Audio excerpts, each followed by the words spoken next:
Salut, je voulais vous raconter une petite histoire. L'histoire de la grande fraîcheur. Un jour, j'observe les animaux, j'avais environ 12 ans. J'observe les animaux et j'explique à ma petite sœur que les animaux, en fait, quand ils mangent des fruits, par exemple les oiseaux, ils vont manger directement sur l'arbre. Les vaches, elles vont brouter l'herbe directement. Etc., etc. Nous, on a tendance à cueillir les aliments, à les conserver avant de pouvoir les consommer. Et il se passe énormément de temps après la cueillette. Et je me suis dit, mais en fait, là où l'aliment est le plus frais, avec le plus de choses, de nutriments et tout, c'est forcément quand il est encore sur pied, quand il est encore relié à la terre, en fait, quand il est encore vivant là où il a poussé. Et on s'est fait un petit délire avec ma sœur, du coup. On est allé dans le jardin et on chopait les cerises comme ça. Alors qu'elles étaient encore accrochées à l'arbre, on a fait tout le jardin, on croquait les salades sur pied, on mettait un petit coup de croc dans les choux, pareil et tout. Et puis, voilà, après, on est parti en vacances. Puis...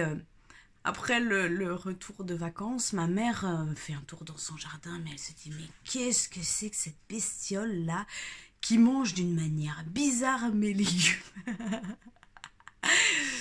Bref, en fait, on a mis du temps avant de comprendre qu'elle se posait la question et c'est que sur le tard qu'on lui a expliqué ce qui s'était passé.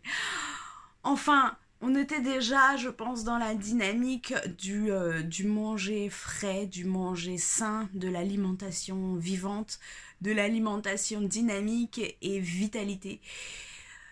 Voilà, bien sûr, aujourd'hui, on n'a pas forcément tous la possibilité de faire ça, mais dans tous les cas, je recommande vivement d'accentuer la part plus importante sur les aliments les plus dynamiques, les plus vitalisés. Et c'est pour ça que je plébiscite grandement tout ce qui va être graines germées, produits du jardin. Et si vous n'avez pas un jardin, mais rien ne vous empêche de créer un petit potager sur un balcon, sur un bord de fenêtre, ou bien même dans la cuisine, quelques petits pots où vous pouvez déjà faire pousser vos condiments. Ça peut être du persil, ça peut être du cerfeuil, tous ces condiments qui vont être ultra riches minéralement et ultra frais. En plus, ça accommode superbement la plupart des plats. Et en plus, vous aurez une satisfaction d'avoir ça chez vous. En fait, vous voyez, à chaque fois quand on parle du homemade, du fait soi-même, il y a une autre satisfaction qui n'a rien à voir avec le fait d'acheter quelque chose de l'extérieur.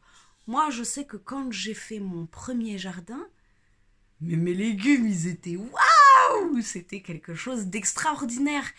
Et je vous invite à vivre cette expérience. On peut tous le faire, chacun à notre échelle, même quand on vit dans un petit studio. Je l'ai fait il y a des années. Je vivais dans 12-13 mètres carrés. Voilà. En fait, il n'y a pas de... En fait, c'est soit on trouve des solutions et on fait les choses, soit on trouve des excuses pour ne pas les faire. À nous de choisir, à vous de choisir. Je vous souhaite de faire de belles expériences. Salut, à bientôt.